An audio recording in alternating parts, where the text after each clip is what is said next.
Transform your body with SA's most trusted body sculpting aid, USN Fedricard XT, clinically proven for effective weight control. USN, all about results. More than a sport, more than a hobby. For some, cycling's a passion. Today we meet Johan Ribbons. He's been cycling for 26 years and co-owns a specialist bike shop.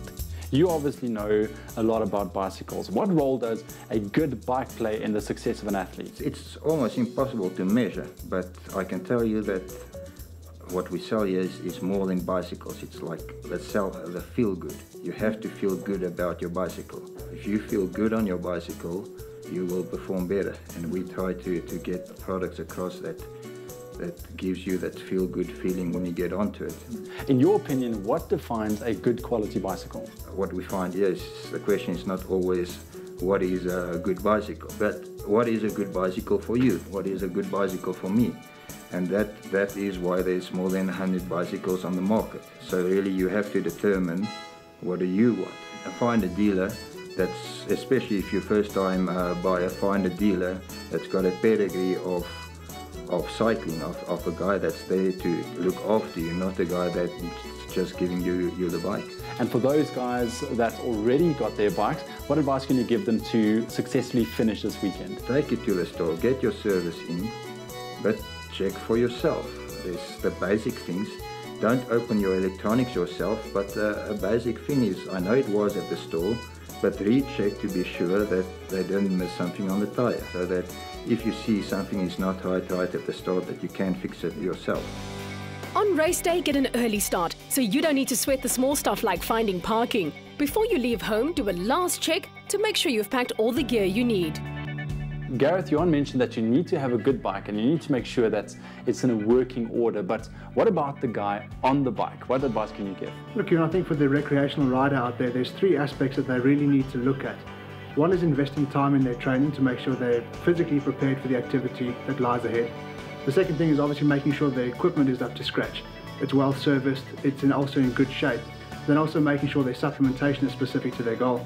So you're going to have to watch your pre-event supplementation to make sure you carbohydrate effectively, your intra-event supplementation to make sure you give your system the energy that it needs to perform at that higher level, and then also post-workout you need to assist with the recovery cycle to make sure that in a couple of days' time you can get back on the bike again and it's comfortable. Gareth, talk us through the basic nutritional principles that someone needs to adhere to the week before the race. But make sure you're focusing on low GI complex carbohydrates with every meal. Get as much green vegetables in as you can, and then maybe your protein sources, don't focus towards the red meat. Stick with fish, chicken, and maybe some egg whites as well. It's very easy to digest and you don't feel quite as heavy. Cycling greats may thank their parents for a good set of genes, but cannot rely on nature's gifts alone. They also need to be light and lean with no extra fat mass. This requires discipline.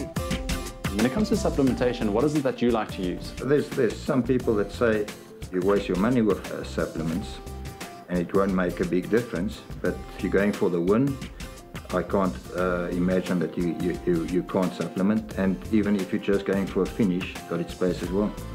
Currently, I'm using the eXpresso, which I find extremely good. And what are some of the supplements that guys can use pre, during, and also post-race? Have a look at your Enduro Carbs as a pre-event product, a carbo loader. Cytopower HP during the ride, and you can maybe even mix it up a little bit with BCA Vitargo, and then Recover Max post-event.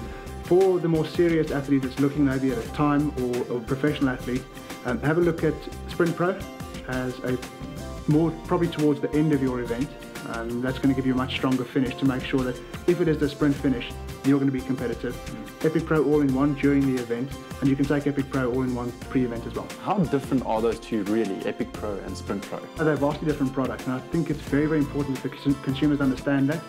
The eXpresso All-in-One is a combination of Vitargo, palatinose, and waxy maize starch, which are complex carbohydrates that allow your system to digest that carbohydrate or energy source over a longer period of time. So yes, it makes you feel fuller, but it doesn't spike your blood sugar level. Now Sprint Pro, that is a combination of your carbohydrates plus your stimulants, which is caffeine, plus you've got some nitric oxide boosters in there as well. So it's really a performance-based product that increases your energy level sharply so that you can perform at your peak in a very short period of time. When exactly would you use that? Look, if you're going to have a stage race, if it's going to be a longer event, then you're going to take it more towards the end, maybe the last 45 minutes, you're going to start sipping on it, and that's going to prepare you for the sprint finish, to make sure you've got maximum energy output. But if it's a time trial, it's a very, very short event, you're going to use it throughout. Chat to an expert about the supplement right for you on usn.coza and get out there and have the summer of your life while transforming your body and reaching your fitness goals. Stay with eXpresso and SABC3.